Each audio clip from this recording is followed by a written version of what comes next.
It's a new year and that means new goals, and the most common one being to get fit, or at least get fitter. So could that be why everyone's talking about Zone 2? I think it's time to find out if this training intensity is all it's cracked up to be.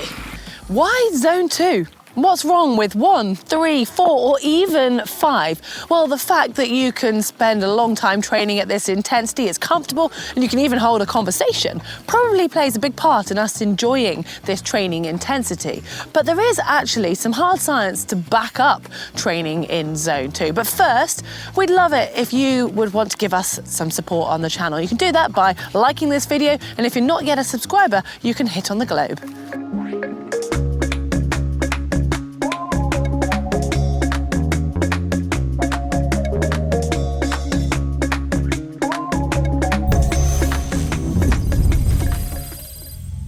What is Zone 2? Well, it's a really easy effort. It's a comfortable pace that you should be able to maintain for long periods of time. In fact, you should be able to have a conversation saying several words at a time. And if you're looking at the perceived effort scale, it should sit somewhere between 3 to 4 out of 10. But if you want a bit more accuracy with your guidance, then heart rate's a good place to look. And you'll need to have a test of some sort of done an all-out effort, because you need to know your maximum heart rate. And to calculate this, you're then going to take between 60 and 70% of your maximum to give you Zone 2. So for example, let's just go with an easy number, say your maximum heart rate is 200 beats per minute.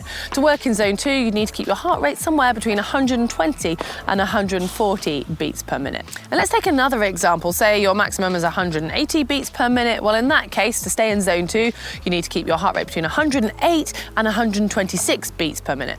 Now, I used to think if you say 70% of your maximum heart rate, that sounds really hard. But when you look at it here in the numbers, you realize that actually Zone 2 is quite easy. In fact, some people will even struggle to stay at that lower intensity when prescribed.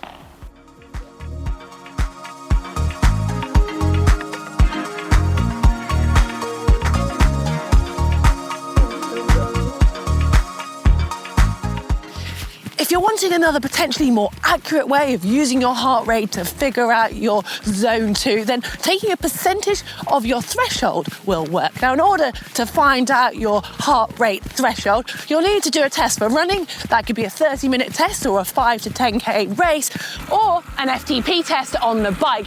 And your Zone 2 will be 68 to 85% of this number. Now, the calculation is actually the same across all the sports, but if you do look at your heart rate closely, you'll notice there might be some variation. Some people will find a significant difference in their heart rates between running and cycling. Others, it might be negligible. Now, we've mentioned FTP, the functional threshold power test on the bike. And this is great for getting accurate heart rate data to calculate your zones. But you also get another really important metric, power.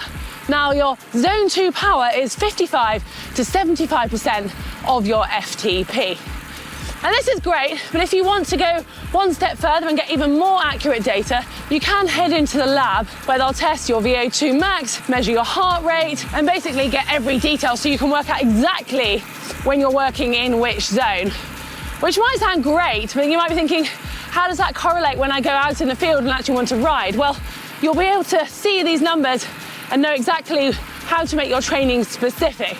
There is a slight caveat though, because our bodies can change, and if you do a lot of your training in Zone 2, your body can start to adapt and get better at it, and actually your Zone 2 can increase. However, this doesn't necessarily directly correlate to an increase in max heart rate or an increase in threshold, so it can be quite a hard one to calculate without going back to the lab and testing.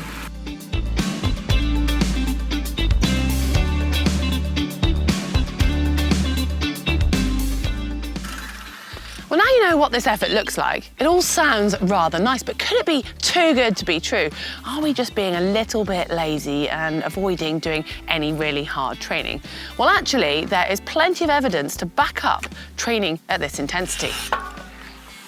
As it is low intensity, you can of course do this type of work for much longer than you could high intensity sessions and with less in the way of any after effects. In fact, if you are conditioned, then you shouldn't feel any muscle soreness after a Zone 2 workout, which means you can do Zone 2 efforts in different training disciplines without having a detrimental effect on the other training session. And if endurance is your aim, well, zone 2 is your friend. And in fact, on the bike, you want to look at doing sessions between 2 and 5 hours to get the benefit, and running 50 minutes up to 2 or even 3 hours if you're training for a really long event.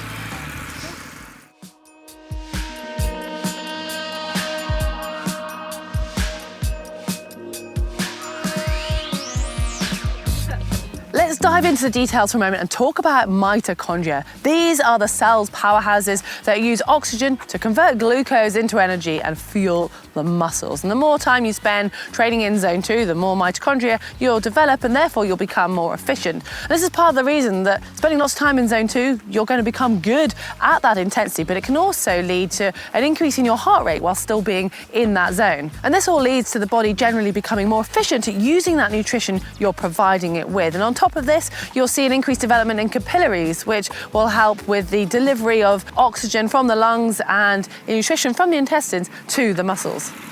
If you're an endurance athlete, but you know you're going to have to perform at efforts above zone 2, you might be questioning the relevance of training at this intensity. But actually see it as building those blocks which you can then add those intense efforts on top of. And if you neglect this now, you'll find you really get limited with your progression further on. In fact, you'll see a significant increase in your overall fitness by just training at zone 2, and then you can see those other sessions as more like the icing on the cake as just getting you ready to race.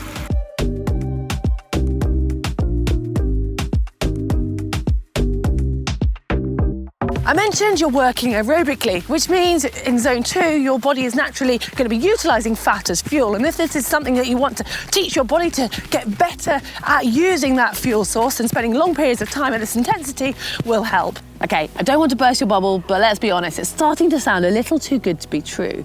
Now, all of what we've covered already still stands. However, if you do all of your training in zone 2, there are some limitations.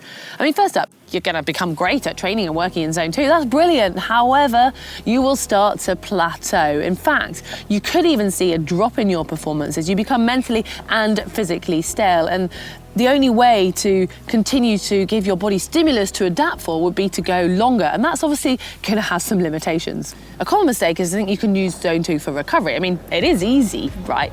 Well, actually, you need to drop it down another level to benefit fully from recovery. The clue is kind of in the title there. And it's not about fitness, it's about getting you ready for the next session, which ultimately does help with that overall end goal. But you need it so easy. All you're doing is trying to increase the circulation and help that venous return and getting those byproducts out of your body so that you are ready for the next harder block of work. Another thing to be aware of, if you're not careful, especially in running, if you spend a lot of time in zone 2, your form can start to drop. Because it is generally quite comfortable and easy, and you can forget about running well. So your posture can start to decrease, and you might just become a little bit shuffly and just not running economically, which could end up being detrimental to your overall run form. And on that note, on the intensity, you might find if you're monitoring your heart rate well and you're trying to stick in the zone 2, that if you reach hills, it's really hard to keep your heart rate low enough, and you might in fact actually have to walk. And that's not necessarily a bad thing, but some people do find it quite hard mentally to think, well, I'm doing a workout and I'm actually having to walk, but it is worth sticking to your zone. Well, the main limitation though only exists if you spend all of your time training in this zone, because you will logically lose that top end speed. And in order to improve and adapt, our bodies need testing, need stretching. So you need that variety, and you still need those higher end efforts. Now, whatever your coaching theory or your training theory, you will naturally be including zone 2 in your training, whether you realize it or not. And it is so essential for building that cardiovascular base. But as with anything in life, variety is the key, and finding that perfect balance. Now, if you weren't talking about zone 2 before this video, I'm sure you will be now, but hopefully you found it enjoyable and interesting. Give us a like to support the channel. Cheers.